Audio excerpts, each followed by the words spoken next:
by Government College for Women, Parade Ground, Jammu, Government College Dhami, 16 Mile, Shimla, Himachal Pradesh, that is my place, and Cape Comorin Trust, Tamil Nadu. We are thankful to Dr. Regine to give us all this, technical support over here.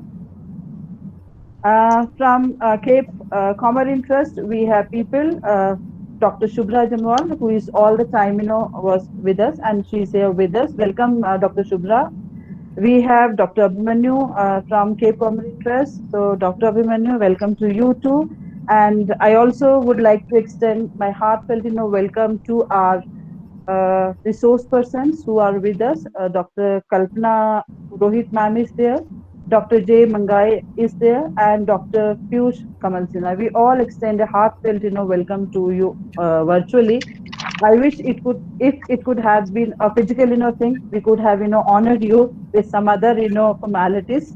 And we hope we are going to see you soon in Shimla as soon as this COVID-19 pandemic would be over. I'm very happy to announce to all the ladies and gentlemen here that we are with us chief guest today. Chief guest is Principal Government College Dhami, 16 Mile Shimla, Dr. Lalita Chandan. She is our chief guest. Ma'am, a heartily welcome to you. We welcome you, and thank you so much for giving us this chance to collaborate a faculty development program with some other institutes, especially Jammu College and Cape. We have here Dr. Anu. So we also, sorry, Dr. Ritu. We also welcome Dr. Ritu to this occasion. Now, before going into the details of this, faculty development program, and we talk about ethics, I think ethics is one which normally people do take very lightly, and because this is a digital, time period, and in this digital time period, if we go along with ethics, I think digital ethics can be taken into consideration in the present, scenario. And this is one of the most important thing which we are supposed to do.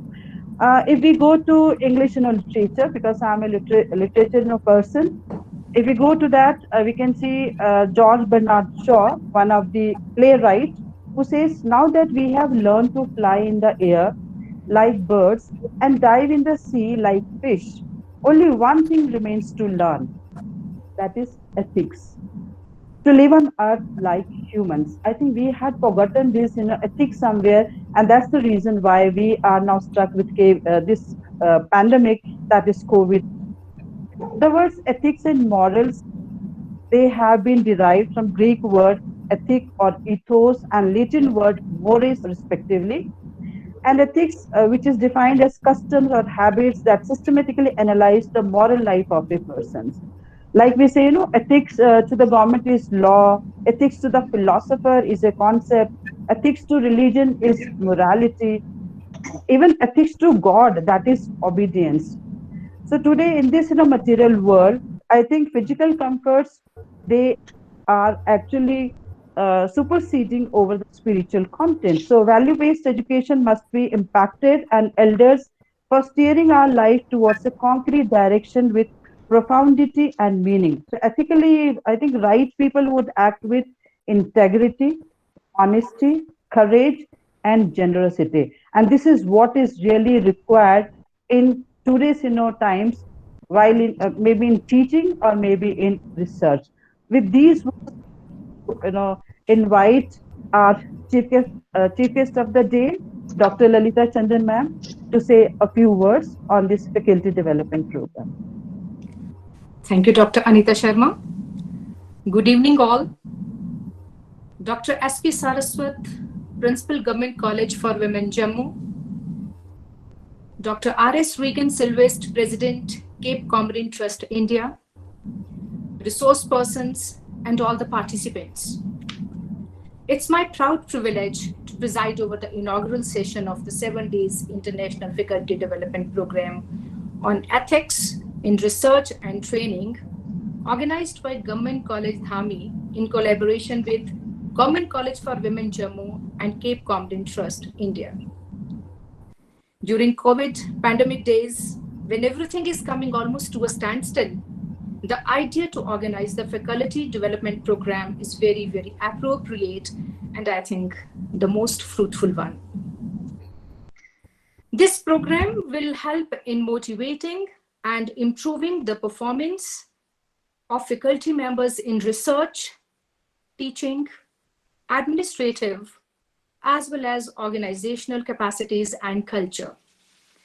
When we talk about ethics, as the very theme of this program is going to focus on ethics in research and teaching, it embraces all the branches of self-culture.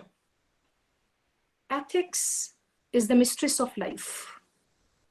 Ethics is the whole duty of man. It penetrates deep into the deepest recesses of our personality. Our actions, good or bad, all are judged by the ethics only. Ethics have three dimensions: discipline, development, and dedication. Discipline aims at control of passions and impulses, just as a gardener prunes the plants for their better health. Development is growth, unfoldment of body, mind, and soul, expansion and enrichment of personality to the utmost extent. I think electricity has gone at my place. So anyhow, let me continue with this. So dedication, let me have some light. Dedication consists in the consecration of disciplined and developed mind to the service of humanity, just as a well-nurtured tree is ready to bear rich, ripe, and luscious fruits in abundance. Such is the threefold task of ethics. Thank God light is there. Ethics play a very significant role in our lives. Therefore, it's our foremost duty to train and develop our mind and acquire as much knowledge as we can possibly obtain. We have to work consistently and methodically. We have to devote a certain portion of time daily to research work and some reading materials too. We feed our body thrice a day, so how can we starve our minds? Our occupation does not exempt us from this duty to train and feed our minds diligently. Very eminent resource persons from national and international platforms will join this faculty development program online, and they will share their pearls of wisdom and knowledge with all the scholars and teaching faculty members. I can say it with conviction that this program is going to be exhilarating, stimulating, and deeply absorbing experience for all the participants. I'm a patron of this faculty development program too.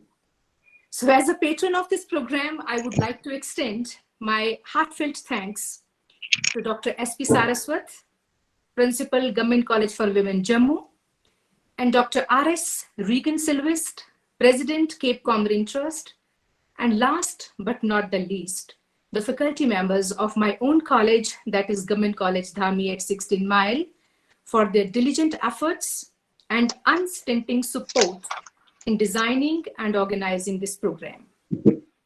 I wish this faculty development program to be a resounding success. Thank you. Thank you so much, ma'am. It's always a charm listening to you. Now, I would like to request Dr. Ritu Mangudra, who is the convener of this conference from Jammu College, to say a few words. You're welcome, ma'am. Thank you so much, Dr. Anita. First of all, good evening to all, and a very warm and heartiest welcome to all the member delegates, esteemed resource persons, and organizing committee members in the 7 days International Faculty Development Program on the theme Ethics in Research and Teaching, jointly organized by Government College for Women Parade, and Government College Dhami, 16 Mile Shimla, Himachal Pradesh, and Cape Comorin Trust, India. Now, Dr. Anita has already talked about the part ethics, and even I, being a student of literature as well as teacher of literature, I fully agree when she talked about what G.B. Shaw said about ethics. Now, what I personally feel that the title of this FDP, it has a great relevance in the present scenario of teaching learning process. The word ethics in itself, it holds a very, very prominent place in our daily lives, and the need of ethics in the field of research and teaching is equally important for the overall development of any academic institution. Now, talking about ethics, it's a very tough kind of a concept, very difficult concept to define, because for the reason that it has varied meanings in accordance with the related area. Now, since the focus of this FTP, it's ethics in research and teaching, so it's a diversified area, and our learned resource persons across the globe of national as well as international acclaim will envision our knowledge with their lectures, their discussions, and obviously it's going to be very interactive kind of session for all of us. Now, moving to the another part of this FDP, that is the research one, it definitely paves way for new multidimensional discoveries in the present and the future. And to preserve the sanctity of any kind of academic institution, certain ethics and values, they have to be followed by all. In fact, talking about each one of us. Whether we talk about scholars, we talk about we as professors, we talk about students by and large. And to be ethical in teaching profession, one should be fair to every student by making use of efficient diversity management and avoiding ethnicity differences. Now, I won't be talking much in detail about the title of this FDP, and at the same time, not taking much of your time. My deep sense of gratitude and my heartfelt thanks to the founding president of Cape Comorin Trust, Dr. R.S. Regan Silvest, for his guidance and unflinching support to organize an event in this time of global pandemic. As you all know, that this trust, it symbolizes humanitarianism and signifies a new force of environmental integrity. So this organization, it's with a purpose. It's with a purpose to organize worldwide programs so as to promote different kind of academic activities and provide all of us with a kind of a platform where we people can interact with each other, we can have debates, we can have discussions, and present our discourses on the diverse fields of teaching and learning. My thanks are also due to Dr. Shubhra. Thank you so much. Thank you to my faculty members who have given their unflinching support, their relentless efforts. So thanks are also due to all the coordinators, all the co-coordinators, members of advisory team for their teamwork in organizing this event in such a short span of time. So wishing this FTP a great success. Thank you. Thank you so much. Thank you, Dr. Ritu. It was really so nice of you to remember, all the people over here. So, ladies and gentlemen, My pleasure. I think you're welcome, ma'am. I don't want to waste the time because we have already with us all our, resource persons now. Yeah. And before that, I just wanted to request all of you, when the presentation would be there, please try to mute yourself so that the presenter do not get, distracted. Secondly, keep on posting your queries and questions into the chat box so that we can take up them all after the presentation is over. So I wish and I request all of you that let the resource persons take their time and present their things in a far more affable way. So kindly don't disturb them in between. Thank you so much. And just check out that when you listen to the thing, you are muted so that we could all sit in pleasure and go in details regarding the presentations. So here, without wasting time, I hope if Dr. Shubhra allows me, let me call the first speaker. Is it okay, Dr. Shubhra, or Yes, would you ma'am. like to say something? No, ma'am. Okay, okay, fine. So our first speaker of the day, as we have already shared it on the brochure as well as the program schedule, and all of you have read. We have one of my good academic friend, Dr. Kalpana Purohit, who is professor and head Department of English, Jai Narayan Vyas University, Jodhpur, Rajasthan, India. She is a critic and a poet, and overall a very good human being. She has been director of Center for Women's Studies. He is an active researcher who has prolifically published articles on the multifaceted streams of Australian literature, gender studies, American literature, comparative literature, post-colonial literature, children's literature, and critical theories. I think the most difficult part. She has 7 books to her credit. Her interest in translation is richly invested in Rajasthani and Hindi literature. Her paramount excellence is richly invested in concerns for humanity and spreading the message of peace and human values through her writings and fieldwork, workshops under the auspices of various academic and administrative bodies, and extensively travel erudite. She has presented profusely, copiously at national and international rangevises of seminars and conferences, home and abroad. And friends, I must confess here that ma'am has got about 28 pages of CV, curriculum vitae, and it's impossible to go through that because that could take whole hour, 2.5 hour. She's such a versatile scholar. So we welcome you, ma'am Kalpana. Please carry on with your first, expedition. Thank you so much. Well, good evening to everyone there, the chief guests, the distinguished guests there, and everyone. I send my very, very warm greetings to everyone virtually, since you people are facing cold there and rains there at Simla. So I send my warmth from Rajasthan to each one of you. And thank you, Anita, for inviting me in such a gracious introduction. In the wake of unprecedented pandemic times, am I audible to everyone? Yes, ma'am. Yes, ma'am, you are audible and visible also. So I was just talking about in the wake of unprecedented pandemic times,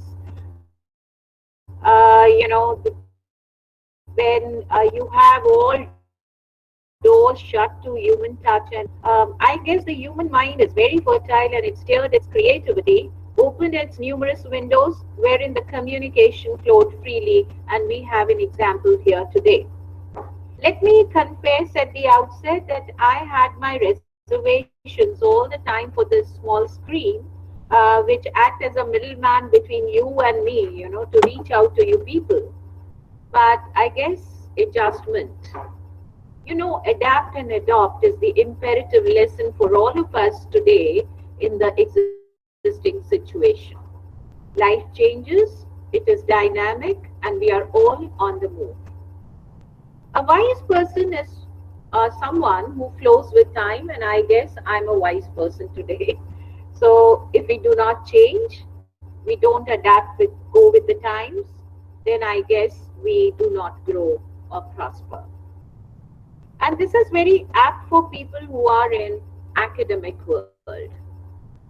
In the age of globalization, we need to update ourselves with the developments in our world. Otherwise, we all perform or perish. Friends, I know day to day the pressure is tremendous. Not only about teaching, about research, about new developments, new approaches, And therefore I appreciate and congratulate the organizers for making an effort to keep FDP on the area, which really is a great concern for all of us. I'm sure new vistas of thoughts, as the principal said, will be open for each one of us during this week, and it may stimulate our minds, lot of food for thoughts, which will compel all of us to stop and think about these issues during the course of our academic journey. Ethics in research and teaching. How apt topic for this FDP in the current situation. It's highly relevant, friends. Ethics actually is such a vast area. Everybody talks it very loosely, as someone rightly said, and it's the connotations of its meaning also is again very varied, and sometimes it's individual in nature. And I feel that we have been talking about ethics or adhering to ethics in life all the time we are talking about it. We loosely talk about the term values, ethics, knowledge, morals, but then they are very, very serious aspects and dimensions of one's life. Ethics is the study of what is right and wrong in human conduct. It's a kind of moral philosophy. Many people actually use the term, as synonyms. When we talk of morals, morality, and ethics, there is a little difference. I feel, however, there is a difference between two aspects of, these terms. To put in simple manner, ethics means morals and reasoning together. There's some kind of reasoning. Why, how, and what. It's other way. What, why, how. It's how, why, and what. Let me give you an analogy here. Very simple analogy to bring out the difference. A car driver knows how to drive a car. We all know that. But he may not know the engine mechanism or principles, which the automobile engineer would. So now when you connect this example with ethics and morals, I'd say that driving the car without knowledge of the principles is your morals. But if you add reasoning and analysis there, like a automobile engineer, it becomes ethics. It's a code of conduct. It's a dictionary, a code of conduct. Life or human actions are constantly, we are at the interface with the ethics. Ethics enriches us. It's about right or wrong action in a given situation or circumstances, and we are all ruled by ethics in all spheres of life. As Anita said, we have religious ethics, we have in all spheres, we have different kinds of ethics by which if we adhere to, the life is smooth there. So similarly, as I mentioned earlier to you friends, that during the course of our academic journey, we face enormous pressure, we have challenges to meet, and while adhering, of course, to the academic ethics. Yes, we have academic ethics to guide us throughout our academic journey or in our all endeavors. You have different dimensions. I would like to draw your attention to one aspect that is on academic plagiarism. One, academic plagiarism is one dimension of that academic ethics. Now, it's a growing problem, it's rampant, it's generally it is defined as literary theft or academic dishonesty. If I say in literature point of view, we have, the Dictionary of Etymology defines word plagiarism as plagiary, which means that one who wrongfully takes another's ideas or words. In Latin, the same thing is, defined as plunderer. The plagiarist is defined as a plunderer, kidnapper, or literary theft. So you have different books, Barnhart in 1888, which defines this. You have Oxford Dictionary defines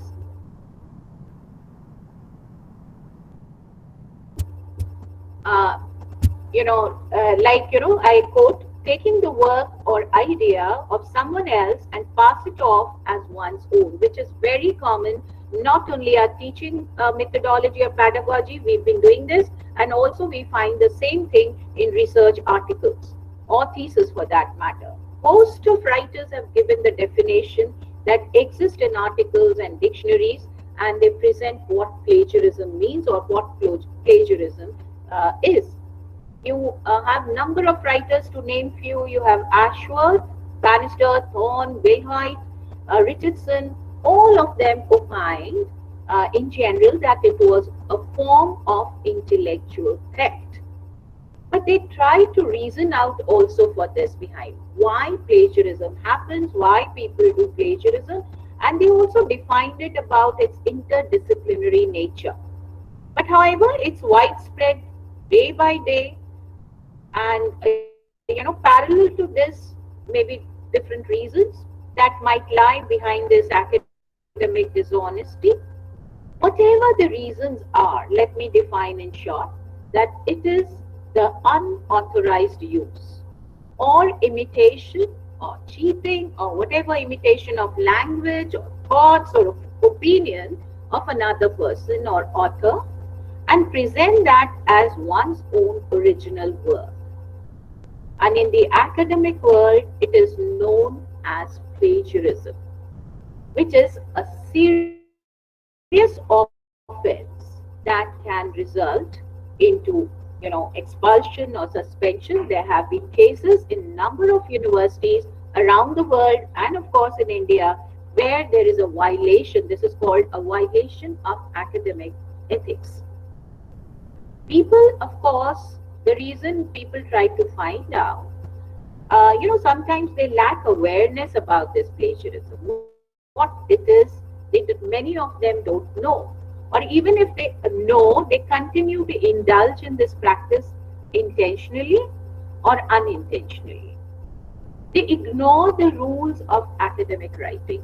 This one critic says, Jolie in 1998, he says, people ignore this academic writing aspect of it. So they might plagiarize due to language problem. Now, this is very important. We need to know that many of us, the teachers or the students, when they do the plagiarism, they indulge into plagiarism. It sometimes happens that the language which we are using, most of us, like what I have gone through in our English literature, children are not aware of this L2. L1, your mother tongue, it could be. And when you're asked to express yourself and do your writing in the L2, so they have the language problem. They cannot paraphrase, they are not comfortable with in expressing themselves in the other language. Sometimes there are time constraints.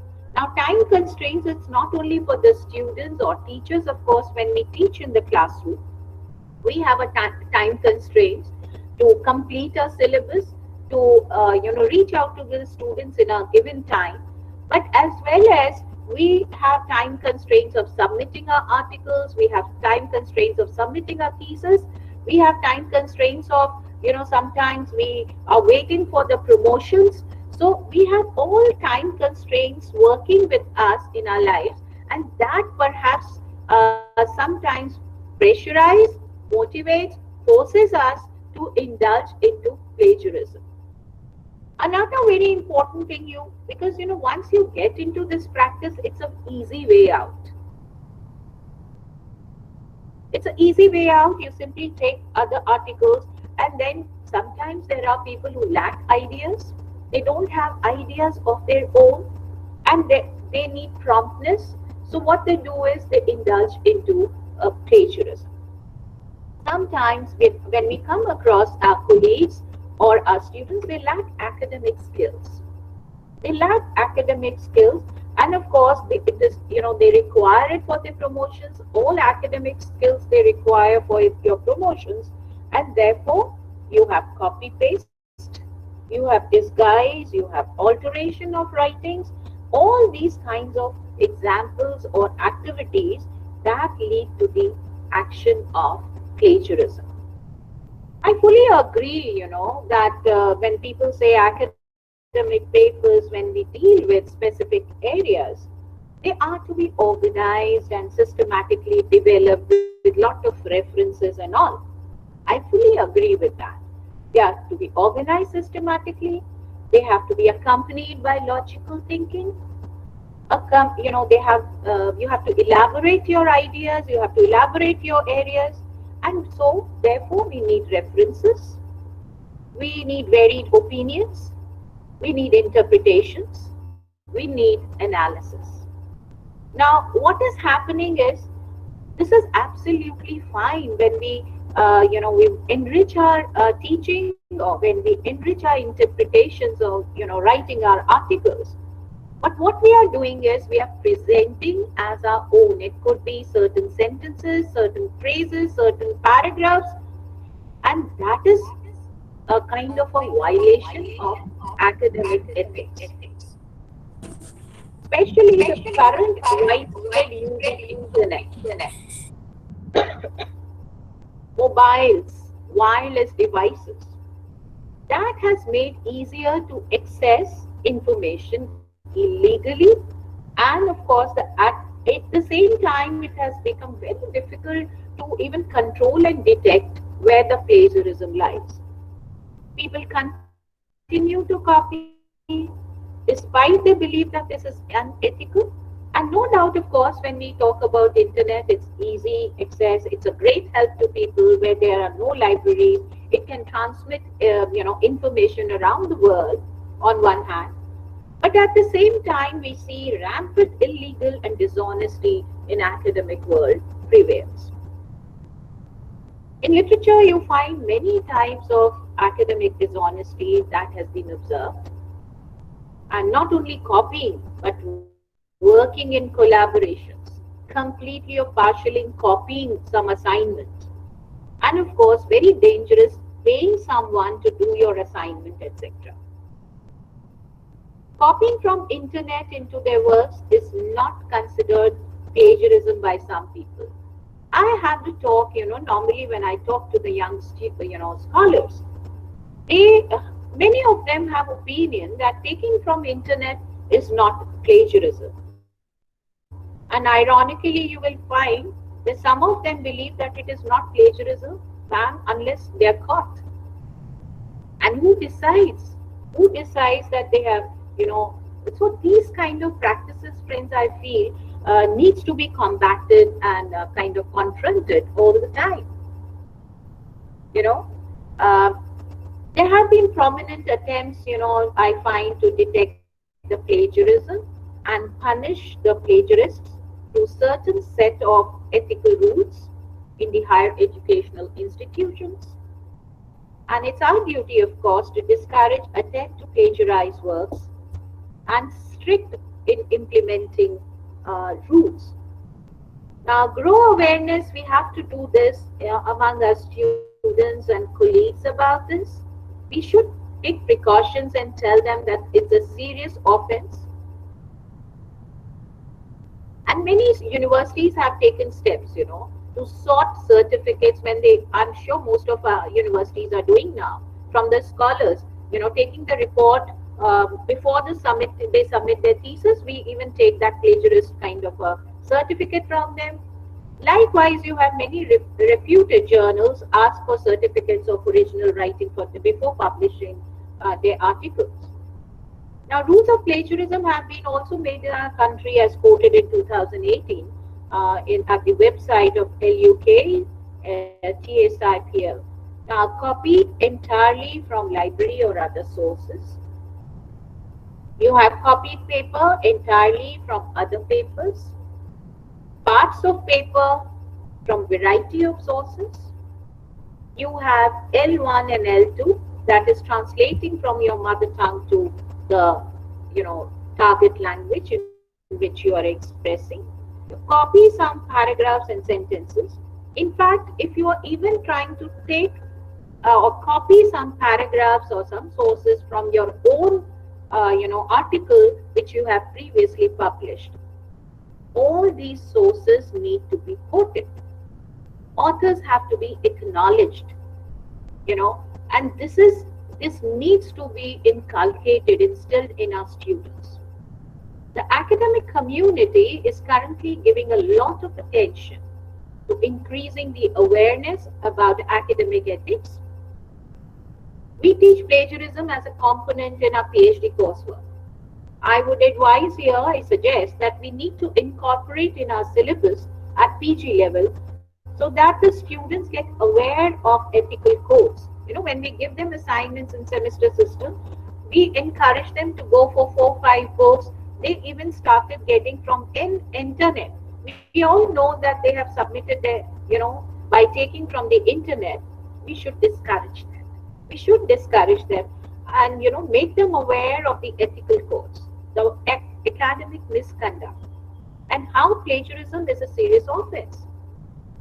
We have to develop some strategies and combat with such serious disease. And believe me, it's a curable, as my friends think it otherwise, that it's incurable disease. But I feel it's curable. We have to inculcate, you know, academic ethics at a very young age. We have to instill some kind of discipline for, you know, academic growth. We have to improve the writing skills in our children. And as I told you, the problem with expressing in English, because I'm a literature professor, we have been facing. I can see Sanya Hamid saying that it should be incorporated at UG level. And yes, it's definitely, as I'm saying, PG level, it can be one of the component in syllabus. When children are submitting their assignments at UG level also, we should discourage any kind of plagiarism and you know, kind of develop, improve their writing skills. And more important is, let them you know, kind of give them exposure and experience to L2, the language which they are going to express in. That's the biggest problem in India, I find, that children don't have exposure, they don't have not develop their independent logical thinking and express creative thinking and express themselves. That expression part will be developed, and vocabulary equally. Friends, of most of you must be knowing about that. You know, you have number of plagiarism checkers and detection websites. So to name few, of course, you know, Grammarly.com. You have you know, Turnitin.com, Copyscam.com, PageScam.org.com. All these .coms. I remember last year, a professor friend had sent me, you know, the types of plagiarism which every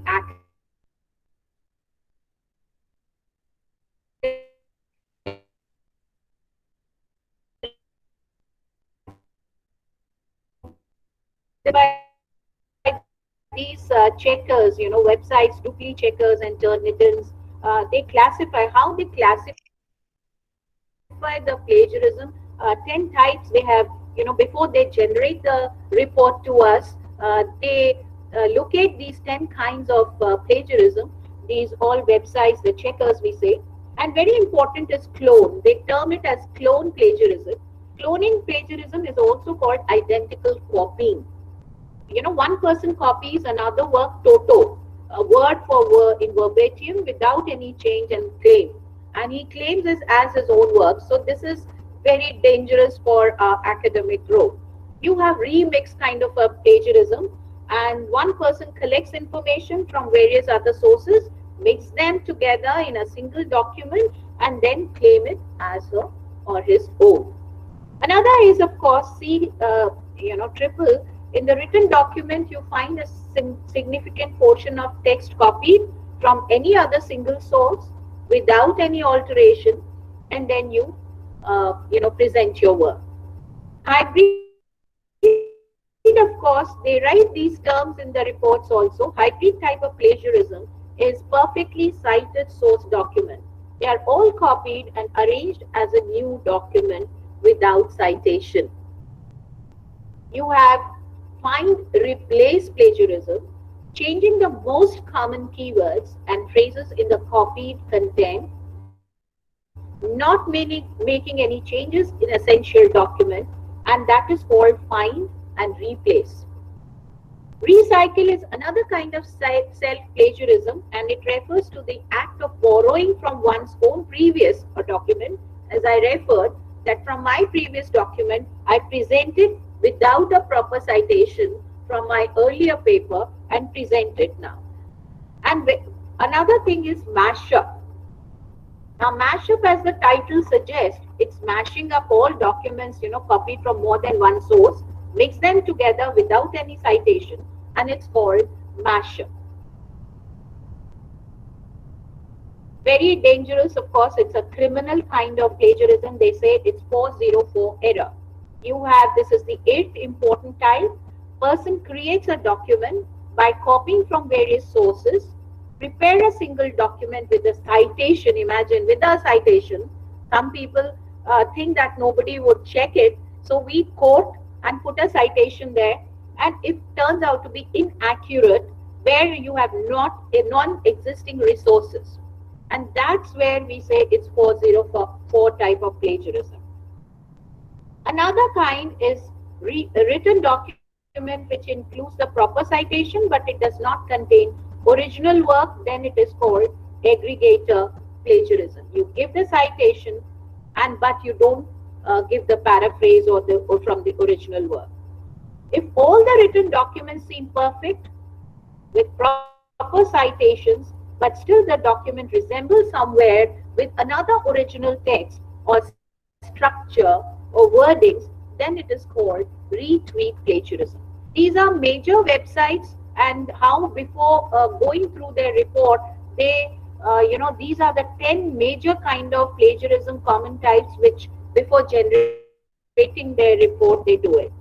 Now, I would suggest, as I said, inculcate an exposure and kind of experience to the language, which gives you logical thinking, develop your writing skills, and but before doing anything, I would suggest some tips I'm giving to some scholars here, tips to avoid your plagiarism. Before you read and understand the original document several times, the meanings between the lines and beyond the lines, we say, please read before start explaining about it. That will help you. Do not copy any sentence from the original document ever. You can get the opinion, you can frame your own expression and do it. Give proper citation to all the sources, whether they are journals, websites, videos, and so on, any book. In case of online sources, which is nowadays, of course, people are doing, mention the assessed date appropriately, the URL in the reference. And that would save you from any kind of, plagiarism. Common definitions needs to be quoted, cited without any kind of modification. Don't make any modifications. You can quote, give the reference. Make a practice including your reference section so it becomes an academic document for you. Before submitting the document, please cross-verify all your citations, whether you've done them properly. And finally, take out some kind of a software which gives you a plagiarism report. And one of the famous which has authenticity, which gives you authenticity of your originality. Now, these are the ways I feel you can help yourself and your scholars, of course. See, it's all about ethics, friends. It's all about ethics, and it forms one's character, I feel. It reflects your personality. If we adhere to academic ethics, it lends us academic integrity. It lends us academic integrity. And we have to instill discipline, dedication for healthy academic future. Otherwise, soon we are going to perish. Soon we are going to perish. It's your take in life, of course. We can just talk about it, discuss about it. For me, it's always academic integrity. On the wings of peace, the souls must mount. When we are summoned from afar, ourselves and not the words we found. Not what we said, but what we are. And thank you so much, Anita, for inviting me. I'm adhering to the right time, though I was given little late, but I kept much to the time for having me. All of you who are there, thank you so much for your patient hearing. I know it's not easy to on the screen to have such patience. All of you be positive, be safe, and take care, all of you. My heartfelt thanks to the organizers for having me with y'all. Thank you once again. All my warmth from Rajasthan to each one of you. Thank you. You can share your experiences, you can discuss with me so that I enrich myself with this interaction. Thank you, ladies and gentlemen. Thank you, ma'am Kalpana. It was really wonderful. You have really given us an eye-opening discourse over here.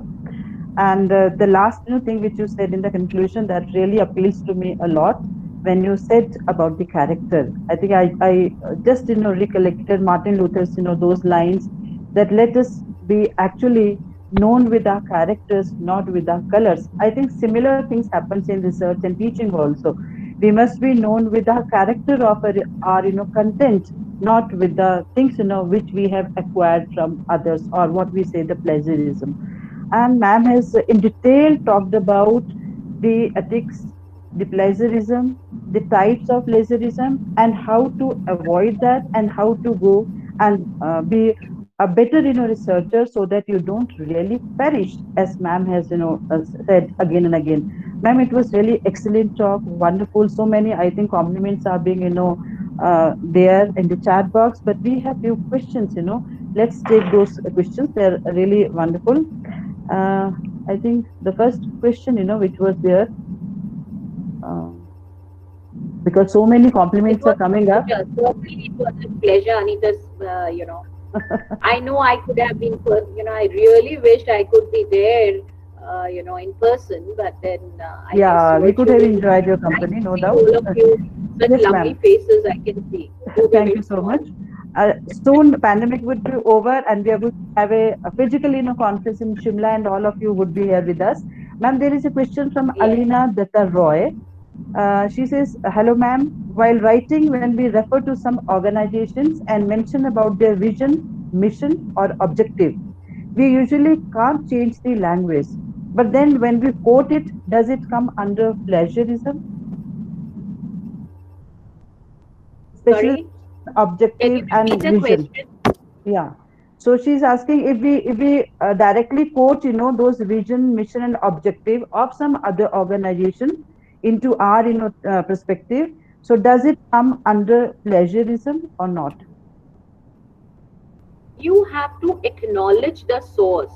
Whatever you are, taking from other institute also, just refer. Like I said, the last 2 pages, I said one of my professor friend, he worked on these, he said that these websites have been, working on 10 kinds of plagiarism, and on the basis of this, they send us report, right? So I did not present it as my own that I worked on these 10 kinds of, this is what a professor friend generated from these and sent me.